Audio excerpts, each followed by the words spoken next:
Hi kids. Last we left off on Harry Potter, they were talking about the fact that Harry couldn't go to Hogsmeade because he didn't have a signed permission form.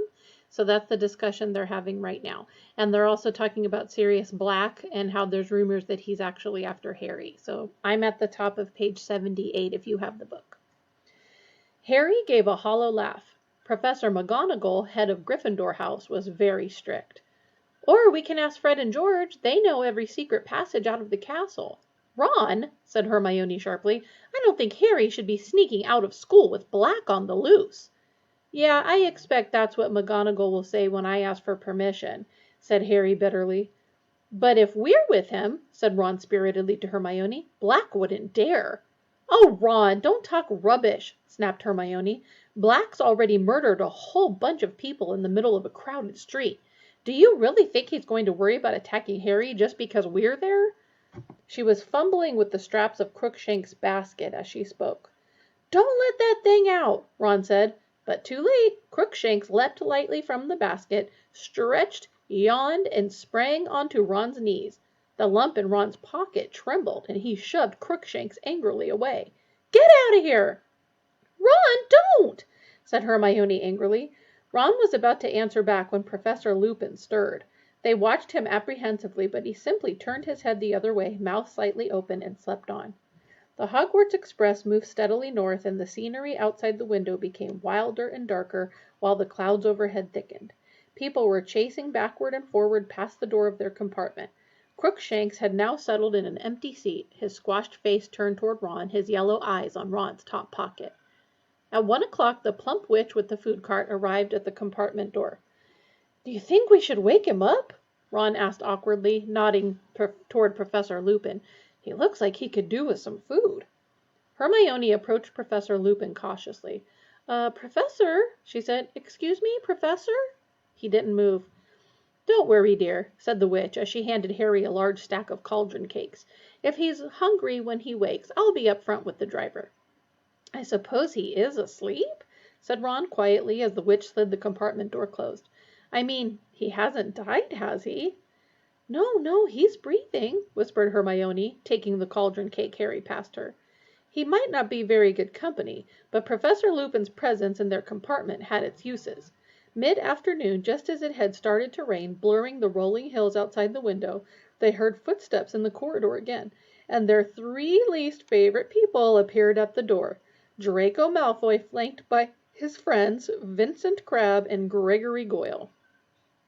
Draco Malfoy and Harry had been enemies ever since they had met on their very first train journey to Hogwarts. Malfoy, who had a pale, pointed, sneering face, was in Slytherin House. He played Seeker on the Slytherin Quidditch team, the same position that Harry played on the Gryffindor team. Crabbe and Goyle seemed to exist to do Malfoy's bidding. They were both wide and muscly. Crabbe was taller, with a pudding bowl haircut and a very thick neck. Goyle had short, bristly hair and long gorilla-ish arms. Well, look who it is, said Malfoy in his usual lazy drawl, pulling open the compartment door. Potty and the Weasel. Crabbe and Goyle chuckled trollishly. I heard your father finally got his hands on some gold this summer, Weasley, said Malfoy. Did your mother die of shock? Ron stood up so quickly he knocked Crookshanks's basket to the floor. Professor Lupin gave a snort. Who's that? Said Malfoy, taking an automatic step backwards as he spotted Lupin. New teacher, said Harry, who got to his feet too, in case he needed to hold Ron back. What were you saying, Malfoy? Malfoy's pale eyes narrowed. He wasn't fool enough to pick a fight right under a teacher's nose. Come on, he muttered resentfully to Crabbe and Goyle, and they disappeared. Harry and Ron sat down again, Ron massaging his knuckles. I'm not going to take any crap from Malfoy this year, he said angrily. I mean it. If he makes one more crack about my family, I'm going to get hold of his head and... Ron made a violent gesture in midair. Ron, hissed Hermione, pointing at Professor Lupin. Be careful! But Professor Lupin was still fast asleep. The rain thickened as the train sped yet farther north. The windows were now a solid shimmering gray, which gradually darkened until lanterns flickered into life all along the corridors and over the luggage racks. The train rattled, the rain hammered, the wind roared, but still Professor Lupin slept. "We must be nearly there," said Ron, leaning forward to look past Professor Lupin at the now completely black window. The words had hardly left him when the train started to slow down. "Great," said Ron, getting up and walking carefully past Professor Lupin to try and see outside. "I'm starving. I want to get to the feast." "We can't be there yet," said Hermione, checking her watch. "So why are we stopping?" The train was getting slower and slower. As the noise of the pistons fell away, the wind and rain sounded louder than ever against the windows. Harry, who was the nearest the door, got up to look into the corridor. All along the carriage, heads were sticking curiously out of their compartments. The train came to a stop with a jolt, and distant thuds and bangs told them that luggage had fallen out of the racks. Then, without warning, all the lamps went out, and they were plunged into total darkness. "What's going on?" said Ron's voice from behind Harry. "Ouch!" gasped Hermione. "Ron, that was my foot!" Harry felt his way back to his seat. "Do you think we've broken down?" "I don't know." There was a squeaking sound, and Harry saw the dim black outline of Ron wiping a patch clean on the window and peering out. "There's something moving out there," Ron said. "I think people are coming aboard." The compartment door suddenly opened and someone fell painfully over Harry's legs. "Sorry, do you know what's going on? Ouch, sorry." "Hello, Neville," said Harry, feeling around in the dark and pulling Neville up by his cloak. "Harry, is that you? What's happening?" "No idea. Sit down." There was a loud hissing and a yelp of pain. Neville had tried to sit on Crookshanks. "I'm going to go and ask the driver what's going on," came Hermione's voice. Harry felt her pass him, heard the door slide open again, and then a thud and two loud squeals of pain. "Who's that? Who's that? Ginny? Hermione? What are you doing?" "I was looking for Ron. Come in and sit down." "Not here," said Harry hurriedly. "I'm here." "Ouch!" said Neville. "Quiet!" said a hoarse voice suddenly. Professor Lupin appeared to have woken up at last. Harry could hear movements in his corner. None of them spoke. There was a soft crackling noise and a shivering light filled the compartment. Professor Lupin appeared to be holding a handful of flames. They illuminated his tired gray face, but his eyes looked alert and wary. "Stay where you are," he said in the same hoarse voice, and he got slowly to his feet with his handful of fire held out in front of him. But the door slid slowly open before Lupin could reach it.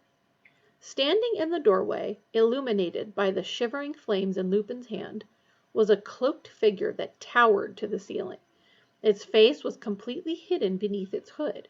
Harry's eyes darted downward, and what he saw made his stomach contract. There was a hand protruding from the cloak, and it was glistening, grayish, slimy looking, and scabbed, like something dead that had decayed in water. But it was visible only for a split second. As though the creature beneath the cloak sensed Harry's gaze, the hand was suddenly withdrawn into the folds of its black cloak. And then the thing beneath the hood, whatever it was, drew a long, slow, rattling breath as though it were trying to suck something more than air from its surroundings.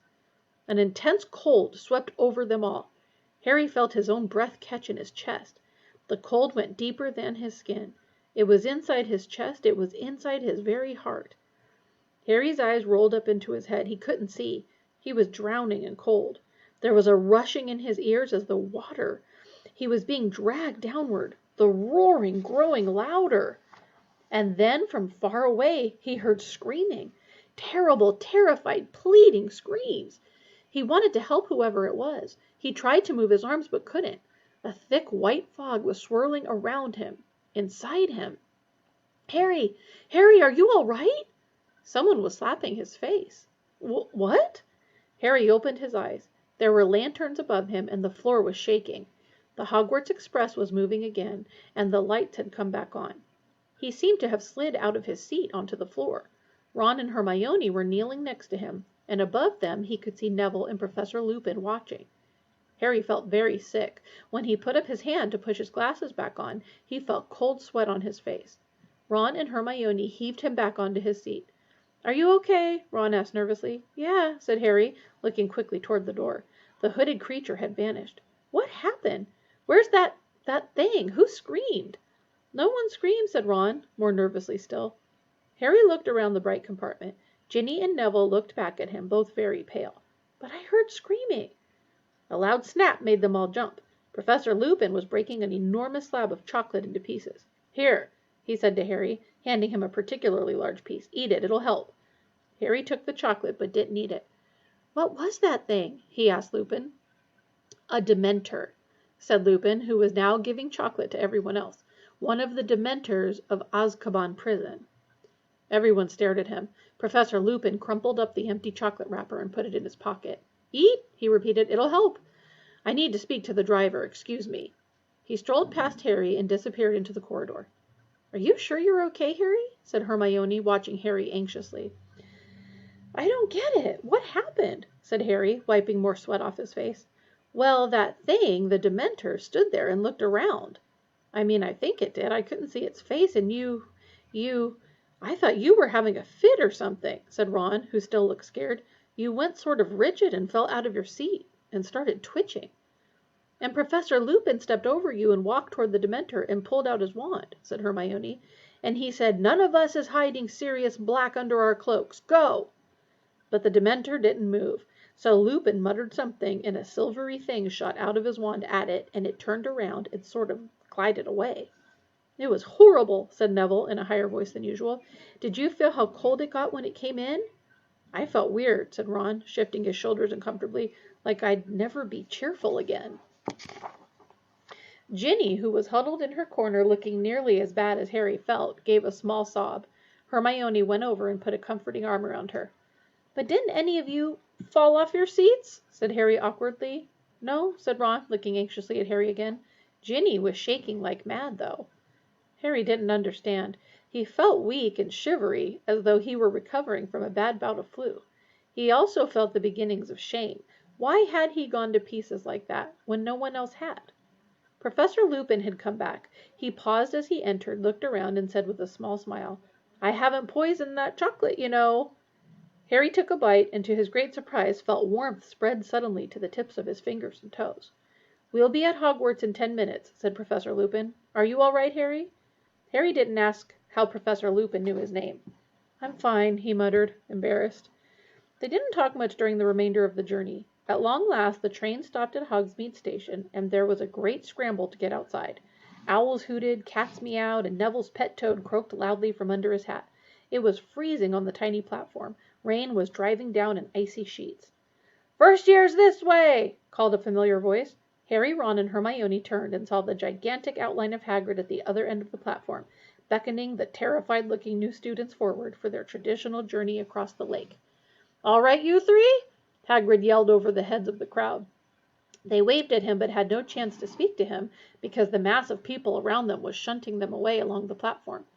Harry, Ron, and Hermione followed the rest of the school along the platform and out onto a rough mud track, where at least 100 stagecoaches awaited the remaining students, each pulled, Harry could only assume, by an invisible horse, because when they climbed inside and shut the door, the coach set off all by itself, bumping and swaying in procession. The coach smelled faintly of mold and straw. Harry felt better since the chocolate, but still weak. Ron and Hermione kept looking at him sideways as though frightened he might collapse again. As the carriage trundled toward a pair of magnificent wrought iron gates, flanked with stone columns topped with winged boars, Harry saw 2 more towering hooded Dementors, standing guard on either side. A wave of cold sickness threatened to engulf him again. He leaned back into the lumpy seat and closed his eyes until they had passed the gates. The carriage picked up speed on the long, sloping drive up to the castle. Hermione was leaning out of the tiny window, watching the many turrets and towers draw nearer. At last the carriage swayed to a halt, and Hermione and Ron got out. As Harry stepped down, a drawling, delighted voice sounded in his ear. "You fainted, Potter? Is Longbottom telling the truth? You actually fainted?" Malfoy elbowed past Hermione to block Harry's way up the stone steps to the castle, his face gleeful and his pale eyes glinting maliciously. Okay, guys, we're going to stop there. More tomorrow. Hugs.